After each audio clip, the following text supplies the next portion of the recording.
What's up guys, and welcome back to another episode of the Realistic Career Mode. It's episode number 85 and we're starting today's stuff on the back of the signing of Ricky, our 9th signing of the window already, and yet there's still just shy of £70 million in the transfer budget.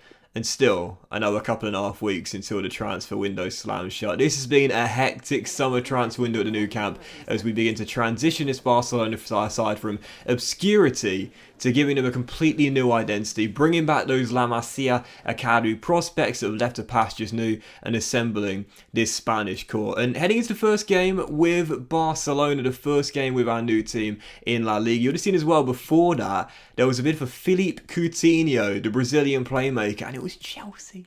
And I thought that was just really interesting. Now, I tried to offer him to Liverpool as part of that Ricky deal initially, but unfortunately, Klopp didn't want him back at Anfield. But him going to Chelsea, I kind of like that. I don't know why, I just really like that signing there. Coutinho now a vet in the game, returning back to English football, but going to Stamford Bridge in West London. Kind of cool. But still, for the first game of today's episode, the first one of 3, this was it. Our La Liga debut, taking on Real Valladolid away from home. Our new look Barcelona team, which is still, of course, under construction. And heading into the game, obviously firm favourites after a subpar season from Barca last year. The pressure on right from the very first game. So heading into the match with all the money we spent on our superstars, who would be the guy that got our first goal with Barcelona?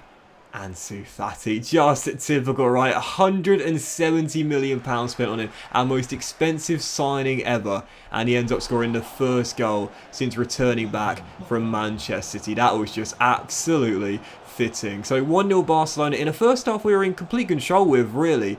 Weren't really threatened at all by our host, but in the second half, after Moise Kean headed a corner over the bar, Valladolid would find an opening. They'd get the chance, they'd take the shot, and they'd find the goal as well. Valladolid back on level terms here. And I mentioned with this Barcelona team, of all the amazing attacking pieces we got, not just in our starting 11, but on the bench as well, I have no doubt whatsoever we'll probably be the top scorers in La Liga this year.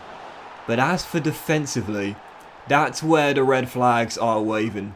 Valladolid scored 2 goals in the second half to come from behind and win the game and inflict my first defeat as Barcelona manager on me on match day 1.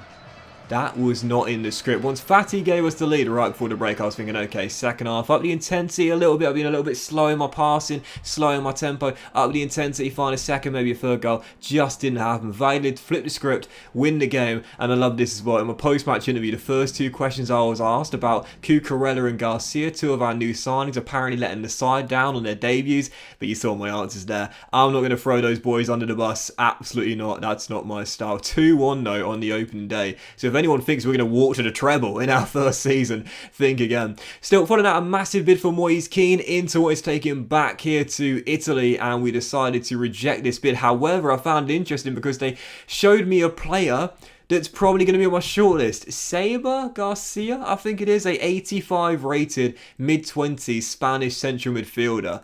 Well, I didn't agree to the swap deal, but he's definitely been put on my transfers shortlist. I love new gens and regens that develop so well. He looks really good indeed. As an offensive-based player primarily, though, that's the problem at the moment. We're looking for better defensive players. But regardless, you see Coutinho sale went through. He's off to Chelsea. I really like that. And also a bit here for Sterling as well from Real Madrid. Rejected one from Watford, and also for Galacticos as well. Big bid, but yeah, like I said in the last episode, obviously we've seen multiple players that have played for Real Madrid and Barcelona, but yeah, I just can't see him going from one to the other directly like that. So of course, we decided to reject that bid. And also as well, we had a bid here for Fagia, the Danish striker. And this was a release clause met by our former team, Burnley, back in the Premier League. Go on the Claret, putting in a bid there, matching a release clause. So if he wants to go to Turf Moor, I'm totally fine with that. And I'll endorse the move for him as well. I'll say Burnley's a lovely place to live and play football. And yeah, we'll see if he goes to Turf Moor or not. But still, for the second game of today's episode, on the back of that one there, this was the first game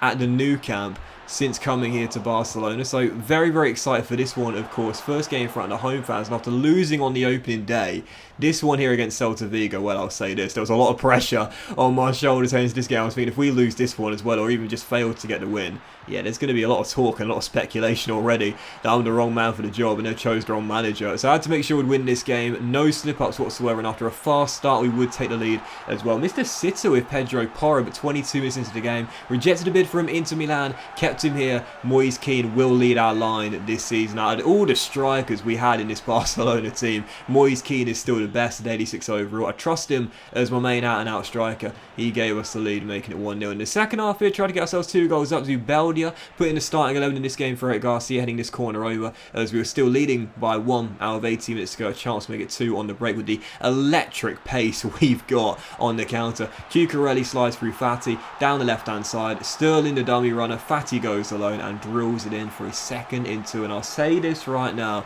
of all the amazing offensive pieces we've got, I think this guy's going to be the best. 89 rated, only 23 years old. And we signed him, I said, should we transition him and turn him into a striker, or have him on that left-hand side as an inside forward? I think in the end we know what the sensible decision is. Keep him as a left winger, as an inside forward. That's where he'll play his best football, and have Moise Kean spearheading our attack. 2-0 the final score is second in 2, and we will see as well Fagir transfer talks broke down there. And like I mentioned before, this is why it's so hard to sell our players this season, because the contracts they're on are absolutely ludicrously high. So selling these sort of players is going to be a real headache for us here in our first season with Barcelona. But regardless, following that, we saw that there was interest from Hertha Berlin wanting to sign Rodri from Inter Milan, and obviously they've got that young Spanish midfielder that I wouldn't mind, but I wanted the experienced Spanish midfielder instead. Now the former Man City man is now 30 years old, so he's, you know, approaching the twilight of his career, but he's 89 overall, and as he's in the final year of his contract, Conte accepted a really big price cut for the midfielder, valued at around 77.5 mil. What a steal. Inter were willing to let him go for £60 million as he signed a 180 grand a week deal and became our 10th signing with Barcelona, as the 89 rated midfielder returns to La Liga to become a Barcelona player. And just like with Declan Rice with Arsenal, when we transition him from a holding midfielder to a centre-back, that's my plan with Rodri as well. I don't know if he'll ever become a centre-back, considering it will take 177 weeks for him to transition into one. I don't know why it's going to take so long, man. I know he's 30 years old, but even so, defensively, that's his best asset. But yeah, I think we really need better defenders here, and I think Rodri is going to plug a lot of gaps as part of our back three. He's not a very quick player. He's never been a very quick player, but defensively and passing out from the back as well, passing from deep positions, that's what Rodri's very good at. So yeah, I think as part of our back three as a ball playing centre half, he'll really help us keep holding the ball when building from the back, and also be defensively really secure as well. So he, Tapsoba and Tommy Yasu right now are our back three, but again, we need to make sure that we get a good defensive kind of like rhythm going with this team. And if we're going to play a 3 at the back system, and like I said before, I never play a 3 at the back system, always prefer a 4 at the back, but even so, if we're going to play 3 at the back, then I need to make sure I'm comfortable with all 3 players and their roles are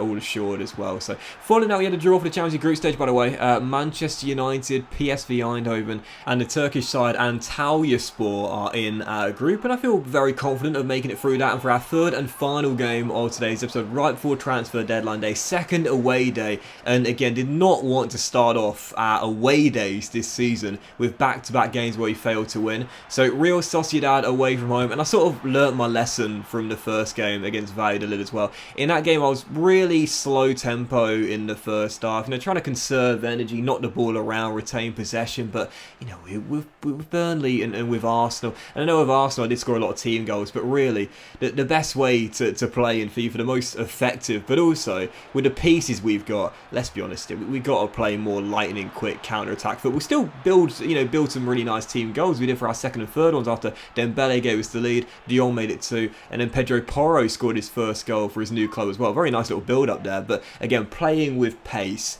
is what I need to do. I played such a slow tempo in the first game against Valladolid, but it just doesn't suit my style. It really doesn't. I'm a pace merchant, just being totally honest. So 3-0 in the first half, much more like it, and that's how I need to play at Barcelona. Yeah, look for team goals like we do with Arsenal, but also, when building from the back, get up the pitch as quickly as possible, do lightning quick counter-attacks and utilise the electric pace we've got in this team. So leading by 3 at the break, Sociedad will get a goal back in the second half after Ter Stegen, who was captain in this game, made a great save but couldn't prevent the rebound. But 5 minutes to go. Oh my goodness, going for the golden boot. £170 million man returning to Barcelona.